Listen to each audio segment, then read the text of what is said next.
Hebreërs 4 vers 12 en 13. Die woord van God is lewend en kragtig. Dit is skerper as enige swaard met 2 snykante en dring deur selfs tot die skeiding van siel en gees en van gewrigte en murg, te beoordeel die bedoelings en gedagtes van die hart. Daar is ook niks in die skepping wat vir God onsigbaar is nie. Alles lê oop en bloot voor sy oë, en aan hom moet ons rekenskap gee. So, hartlik welkom by ons volgende opname. Dis verskommend hoe die tyd vlieg en dat ons nog steeds hier sit. Ons kan maar seker maar die geheim gee. Ons neem op een dag so 'n hele paar opnames op. So agter die skerms, dra nie elke dag dieselfde klere nie vir die wat gewonder het. Ons is so 'n bietjie mekaar geskerts.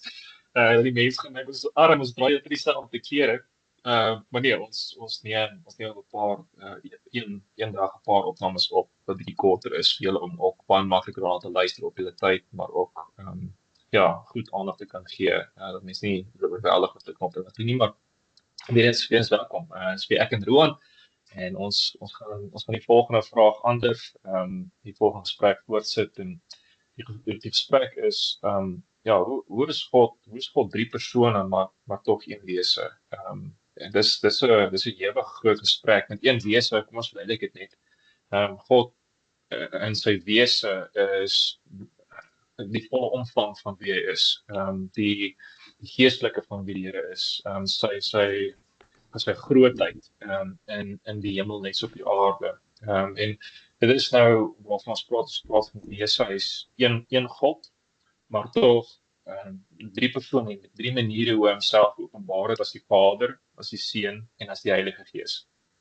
En ek kan ons 'n bietjie praat oor hoe die Vader homself openbaar het en ja, as weer terug na Genesis 1 toe, hoe God op die einde van as Vader gesê het, maar hy gaan die skepingsorde laat plaasvind, hy gaan alles skep wat is en in 7 dae het hy dan 6 dae het hy dan geskep en die 7de dag het hy gerus en hy dan deur sy woord geskep. So God die Vader se werking is dat hy mooi alles geskep het, maar dit deurlopend onderhou. Hy is nie hierdie horlosiemaker gedagte wat God die Vader hom uitgeskep het en net alles gelos het en nou horlosie op die wêreld om net self aangaan nie.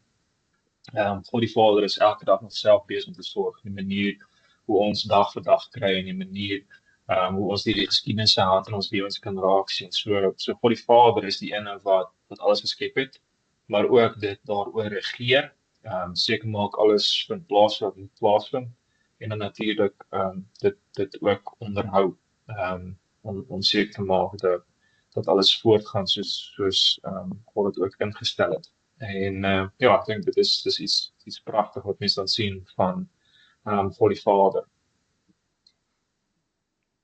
Ja, ek dink wanneer ons praat oor die drie eenheid en ons praat nou van die wese, een wese, drie persone, moet ons net ons sê nie dis drie gode nie. Ons glo daar's een God.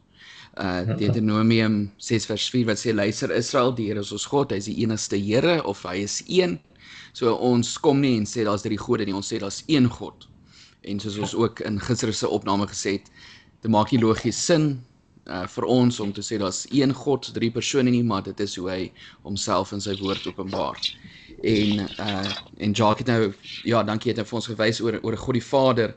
En so daar's baie mense wat sê, maar hoe is dit moontlik? Jy kan nie, dit moet dan drie gode wees. Jy kan nie sê daar's een God, drie persone nie. En soos onder andere Jesaja wat praat van daar's een God, Jesaja 43 vers 10 en 11 wat verwys na daar's een God. Daar's nog verse 44 vers 6, een God. Maar dieselfde boek Jesaja verwys dan na die Messias, wat ons weet Jesus Christus is as die sterke God, die ewige Vader, Jesaja 9 vers 5. So daar sien ons al klaar weer dat die Seun word ook al reeds in die Ou Testament verwys na God. En so dit is nie twee gode nie, maar een God, God die Vader en Jesus Christus. Dis maar een van die tekstgedeeltes in die Ou Testament wat vir ons wys dat Christus ook God is en nie net nog 'n God nie. Hy is nie een van 2 of een van 3 gode nie. Hy is deel van God die Vader, hy is deel van die drie eenheid, die een wese, 3 persone.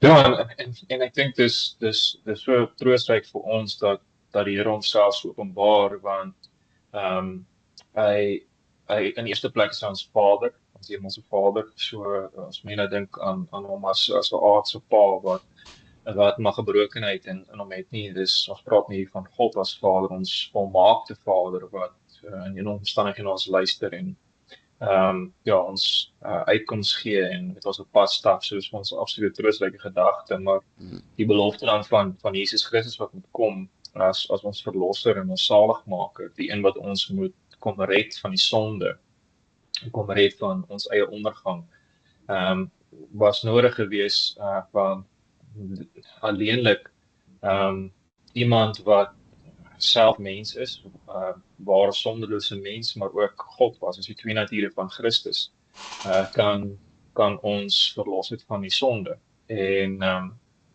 die enigste een wat ons vir die ware verlosser toe kon stuur is die Here self. En hy het sy seun gestuur. En dit is vir ons dan mooi om te sien, daai verhouding tussen Vader en Seun. Ons sien dit ook in die lewe van Jesus, hoe hy keer op keer gebid het, hoe hy gesê het, maar my Vader het my gestuur. Hoe hy selfs op die kruis gesê het, my God, waarom het U my verlaat? Het Psalm 22 is weer terugverwysing na wat daar aangaan. En ek dink dit is vir ons net so mooi om te sien dat die God van die Ou Testament en die God van die Nuwe Testament is nie twee verskillende gode nie. Is nie dat hulle in teenstelling is mekaar nie, maar dit is een God wat homself in 3 persone openbaar het. En dit is dan vir ons eintlik mooi te sien ook by Jesegiel 36 waarna ek nou dink, waar hy selfs dan praat met die Gees se werking, dat hy hulle harte sal verander, en hulle lewens sal verander, want sy daar sê volk in ballingskap is en besig om die Here se naam oneer aan te doen, en sy, maar hy sal sy Heilige Gees in hulle harte uitstort, en hy sal maak hulle volgens sy voorskrifte lewe en sy bepalings nakom. So mooi om te sien dat God die Vader, God die Seun en God die Heilige Gees is saamwerksaam. Hulle sit in spreek met mekaar, nie is aparte gode nie. Is een God, Vader, Seun en Heilige Gees, soos hy homself in die skrif openbaar. Ek wil net 'n laaste ding van my kant af sê, en ek kom by die verlossing uit, dit voor die grondlegging van die wêreld met God se raadsplan was daai ons kan seker maar praat van 'n ewige verbond tussen binne die drie eenheid. God gee vir sy seun 'n kerk. Hy gee vir sy seun 'n volk as bruid, maar hy moet eers vir sy bruid se sonde sterf. En die Heilige Gees bewerk daardie geloof in die bruid, in die kerk se hart, in die gelowige se hart, sodat ons op die einde ook vir Jesus erken as ons bruidegom, as ons verlosser. So hierdie drie eenheid is hulle, en ek kom weer daarvan, hulle word, en ons gaan later in 'n ander video verwys na die werke van die drie eenheid, Vader, Seun en Heilige Gees, maar en so reeds van die begin af was daardie, ek wil nie seker maar ooreenkoms, né, tussen die drie eenheid, dat dit is een wese, 3 persone, elkeen het 'n spesifieke doel ook, maar hulle werk op die einde saam, vir hulle eer, dat hulle geëerd moet word, want alles gaan oor God se eer. Ons verlossing gaan nie oor onsself nie, dit gaan oor God se eer, maar dat God gee hierdie pragtige geskenk eintlik vir Christus, dit is sy kerk, 'n volk, maar hy moet eers vir sy volk se sonde sterf, en die Gees wat dit in ons hart bewerk, die geloof, en dat ons dit kan aanneem. So ja, die drie eenheid is belangrik van die begin af, en net weer, jy kan nie sê jy's 'n Christen, maar jy glo nie in die drie eenheid nie. Dit is, en dan het jy 'n verkeerde beeld, 'n verkeerde idee van wat 'n Christen is, en 'n verkeerde idee van wat in God se woord staan. Ja, en ek dink Genesis, as jy weer terug kan gaan na Genesis toe, in die begin van hoe die Bybel die Here homself in die woord openbaar het, daar in Genesis 1 vers 26 en 27, dan praat hy van ons, kom ons maak die Ja. mens na ons beeld, na ons gelykenis en daai ons is meervoud. As jy nou goed Afrikaans is en jy kan nou bietjie in die taal rondspeel dan sien jy al klaar daar is meervoud. Ons praat nou enkelvoud en meervoud in die Afrikaanse so taal en dit dui op meer as een. En hier praat die Here alreeds weer eens van God die Vader, God die Seun, Ja. God die Heilige Gees. En dit is dan vir ons mooi dat selfs daar in Genesis 3 vers 22 waar hy ook dan weer eens die woord ons gebruik en sê maar nou het die mens geword soos een van ons, deurdat hulle alles ken. En dit getuig weer eens van God dat hy een wese is, maar tog drie persone. Artikel 1 van Nederlands geloofsbelijdenis is ook mooi duidelik daaroor. Daar staan wat graag ons voorhou. Ons glo volgens hierdie waarheid en hierdie woord van God en 'n enige God, enige wese in wie drie persone is, naamlik die Vader en die Seun en die Heilige Gees, wat in werklikheid en in waarheid en van ewigheid af onderskei is volgens die eienskappe wat nie met mekaar deel nie. Die Vader is die oorsprong en die begin van alle sigbare en onsigbare dinge. Die Seun is die woord, die wysheid en die beeld van die Vader. Die Heilige Gees die ewige krag en mag wat van die Vader en die Seun uitgaan. Nogtans volg uit hierdie onderskeiding nie dat God in drie gedeel is nie, aangesien die Heilige Skrif ons leer, die Vader en die Seun en die Heilige Gees elkeen sy eie selfstandigheid het, deur sy eienskap op so 'n wyse te onderskei dat hulle drie persone slegs een enige God is. Dit is vir ons so kosbaar dat ons as gelowiges, wat in die Here in sy woord openbaar, ons eie belydenis kan maak. Dis kom die geloofsbelydenis daar is om ons te help om vas te staan aan die waarhede van wat die Here in sy woord openbaar.